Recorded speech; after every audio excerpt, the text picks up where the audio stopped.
What's up guys, it's Matt. I'm so excited to be able to share this video with you guys because this video is going to be the culmination of a lot of hard work. So in 2017, we actually recorded our first live album here at Faith Church called Unshakable, and I was one of the main producers on that album. But moving forward about 5 years, our worship pastor Daniel decided that it was time for us to release some new music again.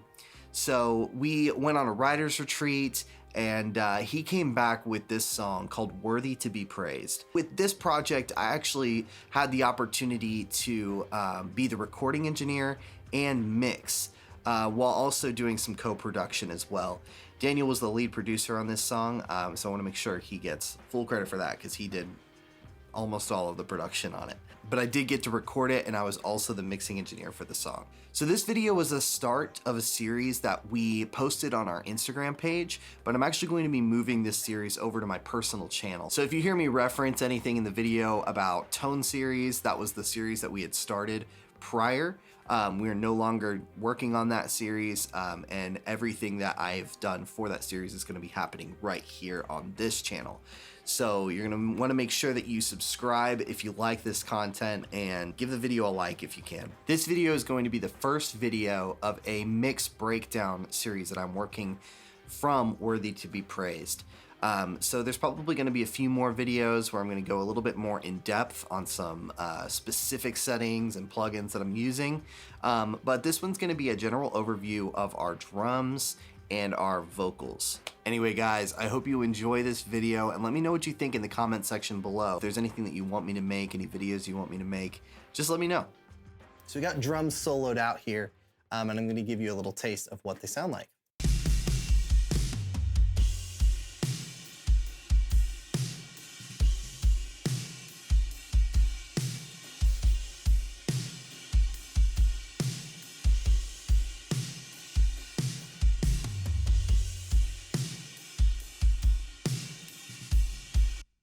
Okay, so that's the fully processed drum sound.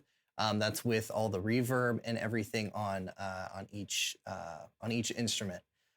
So to show you kind of what's going on here, I've got these channels all right here. So kick in all the way through my overheads, and you can see I've got a lot of channels going on. So I've got 9, I believe, channels here, 7 through 16.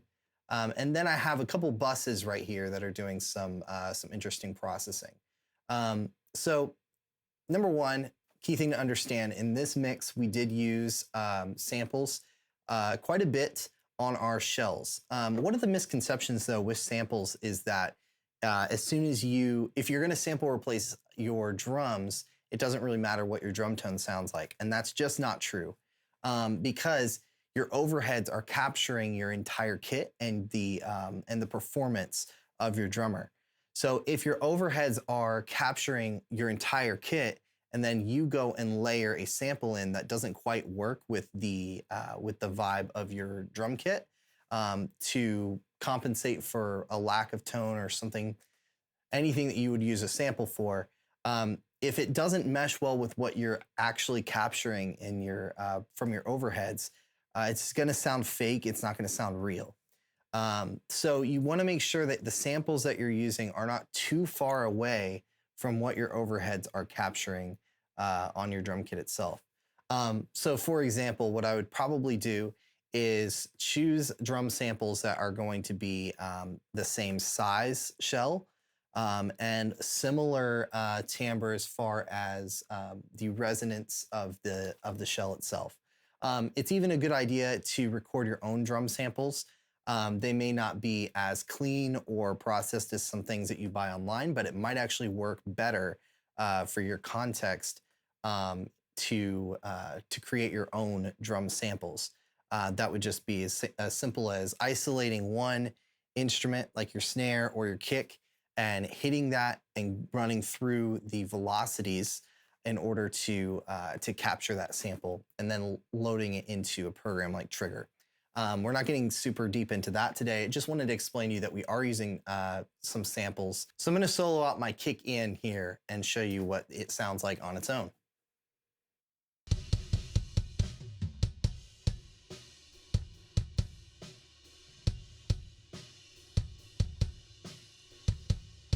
That's not a bad tone, and truthfully, it's very usable. There's a lot of great sound there.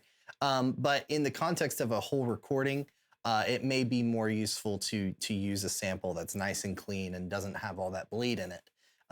So this is pretty unprocessed because I decided to just not use it at all. And instead, we are using this sample right here.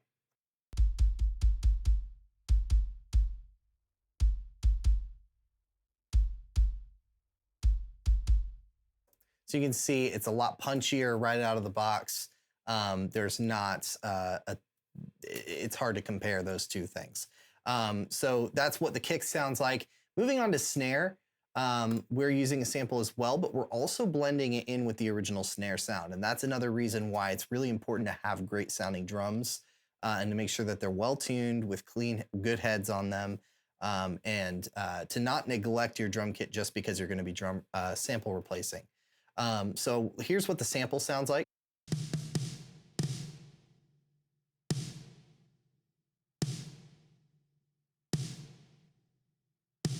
So it's nice and punchy. It's still got a lot of tone to it, though. It's not like some of these huge fat snare sounds that are really popular right now. It's very tonal still. It's a little bit higher.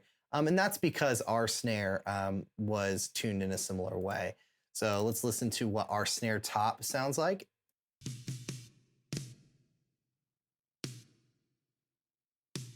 Now that's gated. So you can hear it's cutting out a lot of that bleed that you'd hear from the rest of the kit. It's gated pretty tight. Here's it blended with that snare bottom.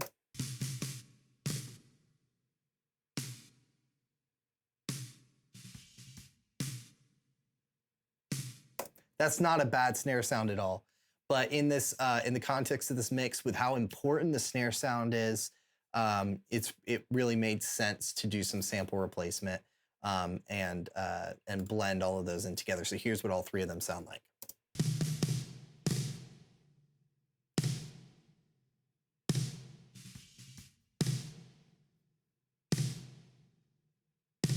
And you can hear, especially with that bottom mic, how much it adds to that sample. Even if I didn't have my snare top and just blended in the snare bottom, it helps make that sample feel so much more real and alive than it would without it.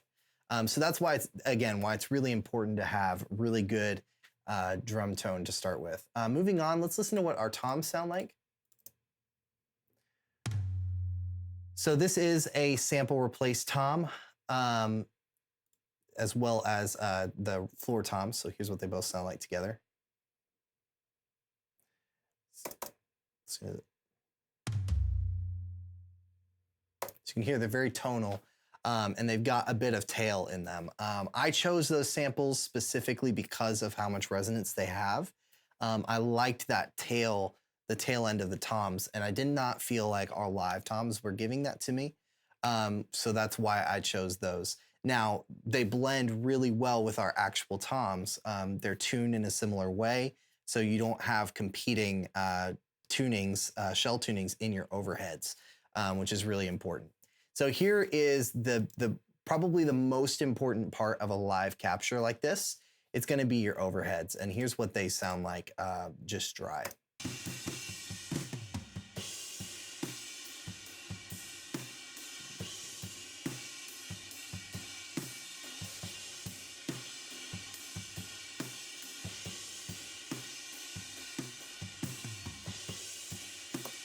So all I've got going on there is I've just cut some of the low end out and an EQ. Not a ton, there's not a ton of low end cut happening because I do want to keep in mind that these microphones are capturing the entire kit, not just the cymbals. That's an important thing to remember with your overheads. They are capturing the entire kit, and you want to be able to turn them up and let them really sit nicely in your drum mix. So that's what all of the individual drum channels sound like on their own, going through my dry bus. Now, I have 3 different buses that I'm using for my drums, and all a bus is think of a group of channels. So my drums are all being fed into a stereo left-right bus that's dry, that doesn't have very much processing on it. It's got a little bit of EQ and some slight compression in the like probably 3 to 4 dB of compression from an API 2500 bus compressor. And then my drum smash or crush is a parallel drum bus that is happening at the same time. Both of those buses have the same plugins on them. That's a good habit to get into just to make sure you don't have any phase issues if you were to run things live.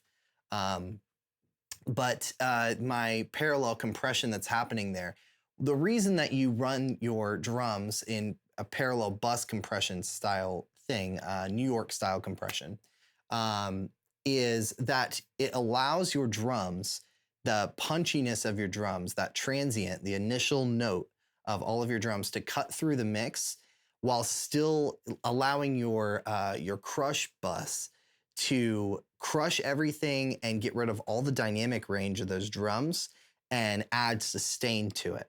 So if I was to just use one a compressor and I had to rely on one compressor and couldn't smash it in parallel like this, I would probably end up with a drum sound that sounded way over compressed because I'm trying to get that punchiness, that life into the drum kit without while also crushing the transient of the note of the drums. So in context, this is what the drums sound like, just the dry bus alone.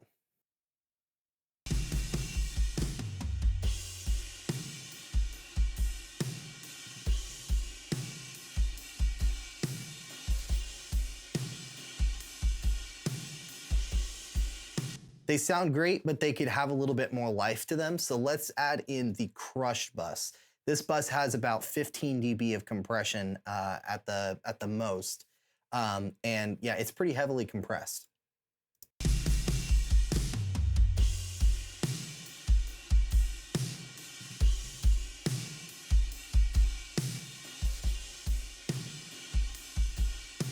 Add that life back in.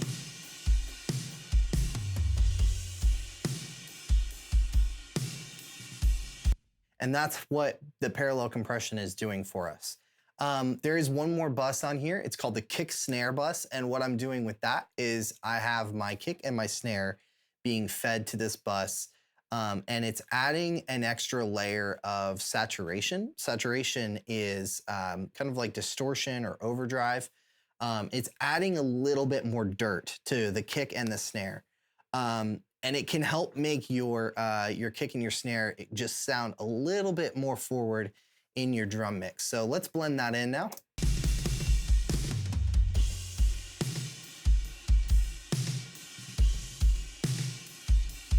Turn it off.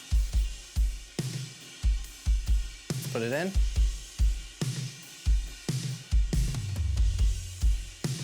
Now we're using that effect pretty subtly.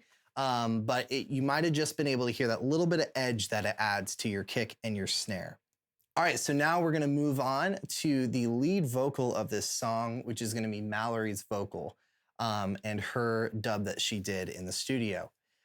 So I wanna dive into the processing of this. So I'm gonna give you a little taste of what it sounds like with all of the processing on in the middle of the final chorus of the song.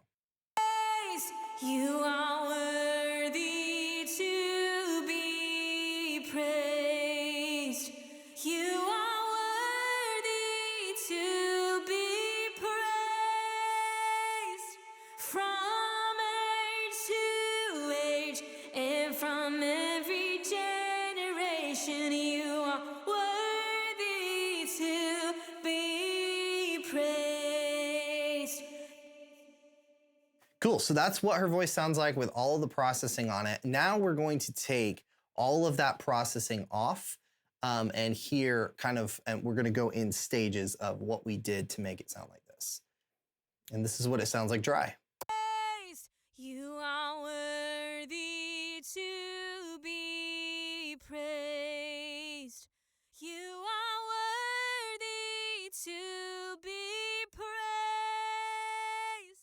from age to age and Mallory's going to hate me for showing you that, but it's important for us to understand kind of the different stages that go into creating this vocal sound. So you could tell it's a great vocal take to start with. She's controlling herself on the mic really well. So we had a great take, and it was comped really well by Daniel, who edited it. So let's start with kind of the first step that we need to take, which is leveling out the dynamics just a little bit more. But we're not going to use a compressor for this, at least initially. What I have here is a plugin called Vocal Rider. It's a really cool plugin, and it's not doing a ton here, but all it is doing is it's basically like an automatic fader. So it's listening to her voice, and as if she pulls away from the mic and things get a little quieter, it's going to push it forward a little bit more. And if she gets a little close, or maybe she gets louder, it's going to dip her vocal down just a touch. It's got a, right now I'm running a 6 dB range, so it's +3, -3. And this is kind of what it's doing. So let me turn it on. You are worthy to be praised. You are worthy to be praised. So it's very much a utility plugin. I'm not really trying to get any color from it or any sort of tone from it. It's just leveling things out a little bit more before it hits any compression or EQ.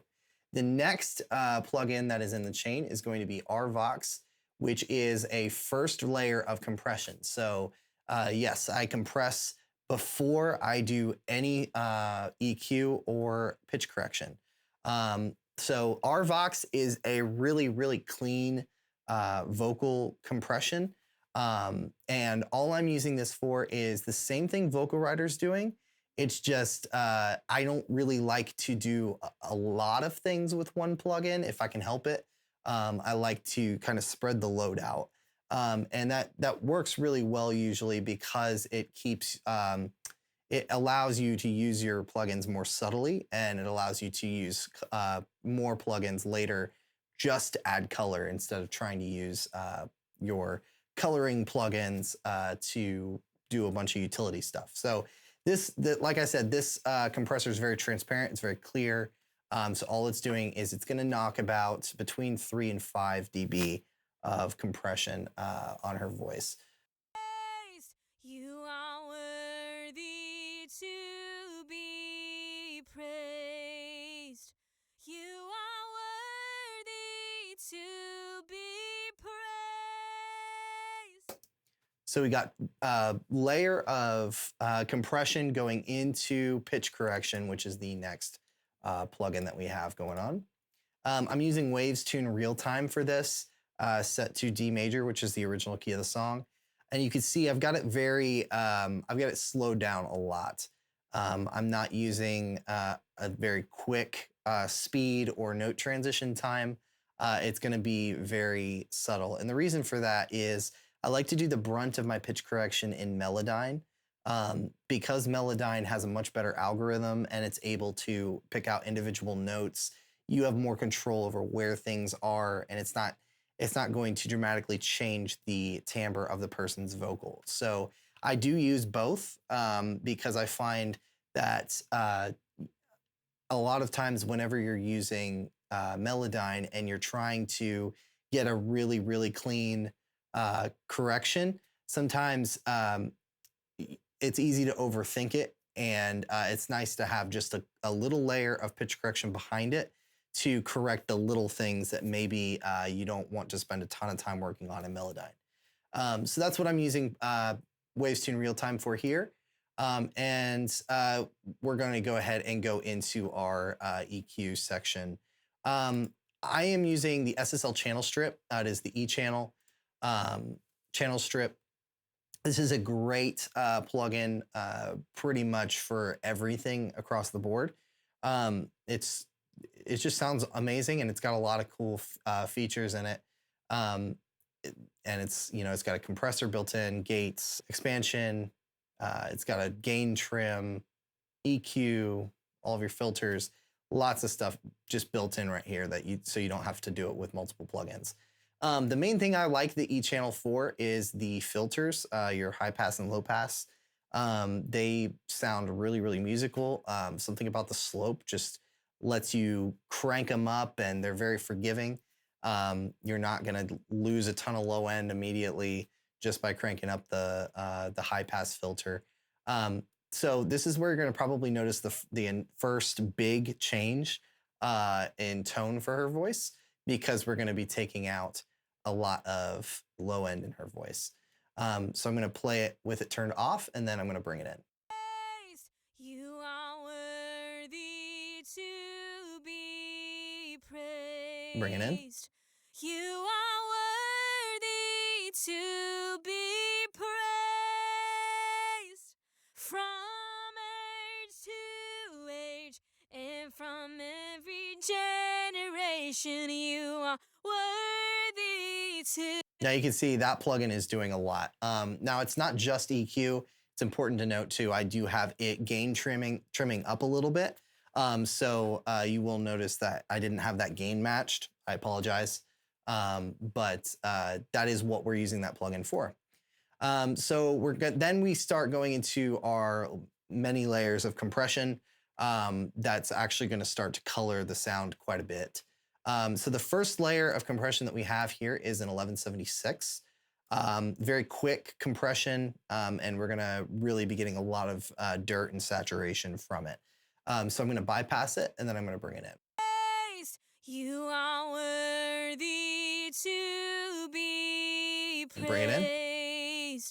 You are worthy to be praised. Turn it off. From age to age, Bring it in. and from every generation, you are worthy to. So you can see we're driving that compressor pretty hard. At times we're hitting minus 10 dB of compression. The next one we have is an LA2A. And this one is going to be basically, the LA2A is it's a very colored compressor. It's got a lot of vibe to it. And we're really not, a lot of people will choose to drive the LA2A really hard. The stack of the LA2A and the 76 is a very popular stack. A lot of people will choose to drive the LA2A really hard and then use the 76 just to catch the peaks. I don't really look at it that way. I like the 76 a lot, and I like the vibe that it adds, and the aggression that it adds to the voice, the saturation, and I also like what the 2A does. So the 2A, even if it wasn't doing anything and I just activated it on her voice, it would still add some vibe to it. It's a very warm sound. So I'm really only going to be using this for a couple dB of reduction because it's such a slow responding compressor. It's an optical compressor. It's not really something I want to be driving too hard. So you'll kind of see what we've got going on here. I'm going to play it with it bypassed and then bring it in. You are worthy to be praised. You are worthy to be praised. We'll turn it off. From age to age, Turn it and off. from every generation, you are worthy to. And you can start to hear when I bring that in, we're really starting to get to a much more polished, finished vocal sound. So we have now, between our Vox 1176 and the LA2A, we have 3 layers of compression already on her voice. Now we're going to add the 4th layer of compression, which is the C6. Now, this is not a traditional compressor. It is a multiband compressor. So the way a multiband compressor works is it is looking across the entire frequency spectrum. And depending on the bands that you give it, you tell it to look for things, it's going to compress within those bands. So you can see on the interface here, I have 4 bands of compression happening and where their crossovers are set. So this low one, I'm using to help tame some proximity effect. When you get really close to the mic and it starts to sound woofy, and when you pull away, Since that's not a consistent thing throughout the entire performance, it's not something that I can just EQ out, because if I EQ it out, then whenever she pulls away from the mic, it's going to sound really thin. So the C6 is helping to smooth some of that out automatically for us. And it's also going to start to get rid of some of that harshness in the top end. Whenever her voice, whenever she goes into a higher note, I don't want it to sound really harsh. So it's going to start to dip some of that out between 1.5 and 8K up here. So it's compressing everything again, and it's going to really start to help polish things out a little bit. So let's play it without it and then bring it in. You are worthy to be praised. Bring it in. You are worthy to be praised. Turn it off. From age to age and from every generation, you are worthy to be. And it's especially noticeable there in the high mids. You'll notice whenever she starts to thin out her voice a little bit, it's going to start to sound a little bit more nasally, just a touch. And everybody's voice is going to do that. If you start reaching for a note, your voice is going to start to change tonally. And if you've got the vocal cranked in your ears and you're listening to it, that might start to sound a little bit harsh and not super pleasing. So that C6 just kind of polishes a little bit of that out and makes it sound a little bit more consistent across the frequency spectrum. So the next plugin that we've got is another layer of EQ. This one is called Fresh Air by Slate. And what's cool about this one is it just adds a little bit of just breath and top end to the vocal without sounding really harsh. It does this really, really well. A similar plugins would be something like a Pultec, where you have control over the low end and the high end. We also use Pultecs on this mix, but this does really, really cool. It does this in a really cool way. So we're gonna play it without it, and then we're gonna bring it in. The reason I have this after all of my compression is that there is benefit to EQing before your compressor, and there's benefit to EQing after your compressor. And since I'm in the digital domain here, I can pretty much do whatever I want. So I'm stacking this EQ post compression to allow it to really work without interacting with my compressors. So this is what it sounds like without it, and then I'll bring it in. You are worthy to be praised. I'll bring it in. You are worthy to be praised. Turn it off. From age to age. Bring it in. And from every generation, you are worthy. Now you can see I'm not doing a ton with it, but it is making a big difference. So next we're gonna look at the de-esser that I have on her voice. So I'm using our de-esser, and what it is doing, it's going to be taking out a lot of the sibilance in her voice, especially since we've added some top end. Anytime you add top end to anyone's vocal, your S's and your sibilance is going to stand out a little bit more, and it's going to sound really obnoxious. So we're going to use a de-esser to tame that a little bit. And what a de-esser is doing, a de-esser is basically just a multi-band compressor, except it's only looking at one band. And what it's doing here, I have it set to about 5,500 Hertz. And it is set to reduce by about 7 dB after things cross over this threshold. So let's listen to what it is doing. So right now it's bypassed.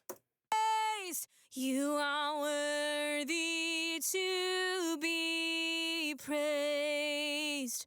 You are worthy to be praised.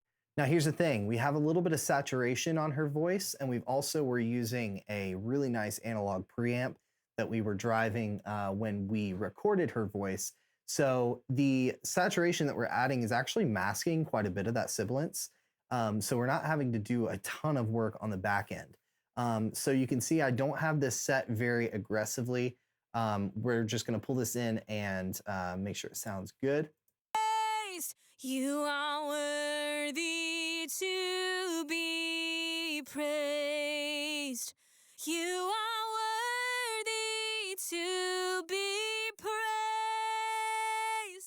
From age to age and from We'll take it out. every place, you are worthy to be praised.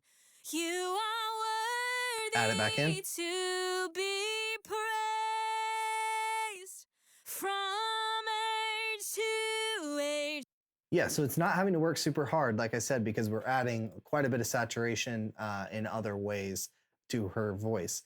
That's really kind of a secret thing. Not really secret, but it is a thing that we have to deal with in modern times that they didn't have to so much in the old original days of recording. Saturation on your voice really, really helps even things out and make it sound nice. And a lot of times the battles that we're fighting with all of our plugins, a lot of those battles can be solved just by adding some saturation. So something to keep in mind. So we have her voice basically done. There's one last plugin that we're going to use here. And it's going to basically just, once we've got the voice sitting where we want it as a whole, we're going to use this plugin just to even out some of the top end and get rid of any weird resonance that's happening in the context of the mix. So usually I would get her voice sounding really good with all the plugins that we just used. And then using this plugin at the very end, I'm going to let all of the instruments come in around her voice and kind of see where things are sitting and then dial it in from there. But I'm just going to show you kind of what it's doing for now. So I'm using the F6, which is a dynamic equalizer. There are other plugins that do similar things, the Pro Q3, all of those do similar things. So it is an EQ that functions kind of like a compressor, where you can take a specific band and it's going to dip or it's going to add depending on the range that you have here. So I'm using these two bands, 5 and 6, just to tame some of that resonance in her voice when her voice starts to thin out just a touch. So we'll see what it's doing. It's very subtle, but it has a big impact in the mix. So let's play it. Right now it's bypassed. You are worthy to be praised. Let's bring it in. You are worthy to be praised. Take it out. From age to age Add it. and from every generation, you are worthy to be. And that's all that plugin is doing. There's other plugins that do similar things, and honestly, some of them do it better. Plugins like Soothe are really, really good for this, but I have F6 here. From there, we have all of the effects. So I'm just going to tell you what all of the effects are, and we're not going to dive super deep into effects today. But we have a vocal plate, which is going to be a reverb. We have a vocal delay.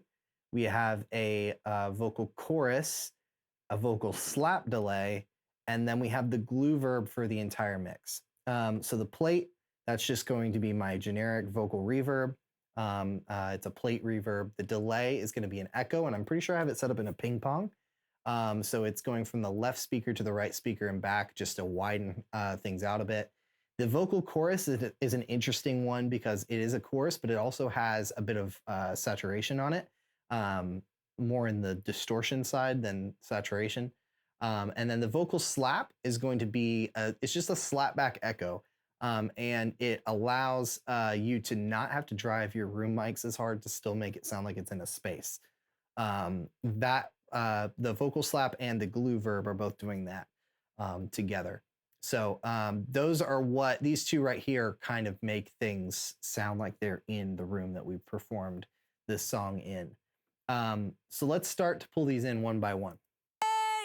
You are worthy to So that's the vocal plate. be praised. Delay. You are worthy to be praised from Let's listen to the age chorus. to age and from every generation. You It's a are very subtle effect there. worthy to be praised. You are Vocal slap. worthy. You are worthy to be Again, a very subtle effect, but praised. it's there. You And then the glue are verb. worthy to be praised from age to age and from every generation. So really quick, I'm gonna show you what they all sound like individually. So the plate you already heard. Let's listen to the delay individually. You are worthy to be praised. You are worthy to be praised. It's a very artsy plugin. It's got this kind of like reverse thing going on, and it's going from the left speaker to the right. In a live performance like this, delay can be really cool. It like a traditional delay can be really cool, but I also like to use stuff like this that's kind of more of a ambience thing, because I don't really care for hearing echo like a traditional delay sound on its own in a live performance. Something about it just takes it, it kind of ruins the illusion a little bit for me. So I'm not a huge fan of doing that, but I do like to use it in an artsy way like that. The vocal chorus, you can hear when I pulled it in, it adds a lot of distortion. You can hear. You are worthy to be praised. Turn it off. You are worthy to be Pull it in. praised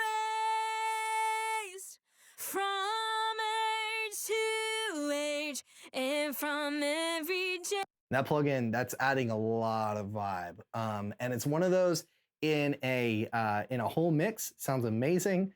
In a just kind of on its own, it's definitely a decision. So there, so you can see what that is, since it's a less traditional setup. I'm using the Valhalla Uber mod for the chorus, and then after that, I have this crazy saturation thing here called the Devil Lock by Sound Toys, audio level destroyer. So if it gives you any idea of how much overdrive that thing's pushing, it's got a lot going on there. So the next one is the vocal slap. Let me pull that in.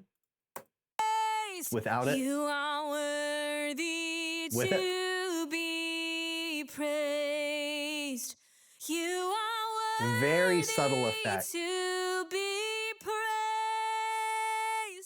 from age to age and from every generation. You are worthy. Just kind of makes the voice sound like you're in a space where the voice might be bouncing off a wall and then coming back into the mic. It's just, that's really all it's there for, is to give it a sense of space. And then with the next one is the glue verb, which is similar. It's going to sound similar to the vocal plate, but I'll explain it in more detail after this. So here's what it sounds like. Without You it. are worthy to With it. be praised. You are worthy to be Without it. praised from age to age and from every. So the glue verb is what it sounds like. It's what it is titled, glue. So all of my instruments across the entire mix are all going to the glue verb in different capacities. So my because I already have so much reverb on her voice, I'm not driving it into the glue verb that much, but I am driving it a little bit. And the reason for that is that I want the glue verb to have all of the instruments on the stage in it to some extent, so that they all feel like they are being played in a space. Your room microphones or your crowd microphones are going to do that to an extent. But if you don't have a phenomenal capture from the original day, than the from the original recording. The room mics and the crowd mics might sound just a little bit too messy, especially with the PA in there and all of the other things, the variables you have no control over on a recording. So Glue Verb is going to give you that sense of space as if you didn't have the room mics at all. And then you can blend in your room mics and your crowd mics strictly for what you're using them for, which is trying to get that crowd sound. So again, this is what everything sounds like all turned on her voice. You are worthy to be praised. You are worthy to be praised. We'll turn everything off. From age to age and from every generation, you are That's what we started with. worthy to be praised. Alrighty guys, I hope that this episode of Tone Series was insightful to you and that it will help you make better creative decisions in the future. We'll see you next time.